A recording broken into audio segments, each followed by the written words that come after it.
সেই লোকদের দেখো যাদের ভাগ্য তোমার চেয়ে খারাপ। সেই সব লোককে দেখো না যারা তোমার চেয়ে বেশি ভাগ্যবান। তা না হলে তোমরা আল্লাহ তাআলাকে স্মরণ করায় অবহেলা করতে পারো, তা না হলে প্রতিপালকের প্রতি অকৃতজ্ঞ হয়ে যেতে পারো। তাহলে নবী বলেছেন তাদেরকে দেখো যাদের ভাগ্য খারাপ।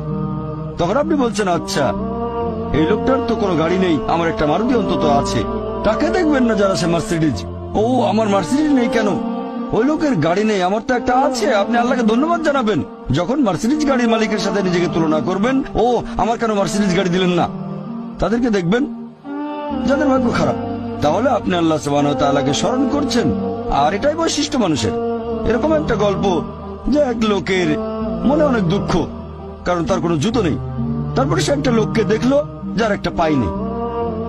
লোকটা অভিযোগ করতো আল্লাহর কাছে যে জুতো নেই, আল্লাহর কাছে অভিযোগ করতো আমার কোনো জুতো নেই।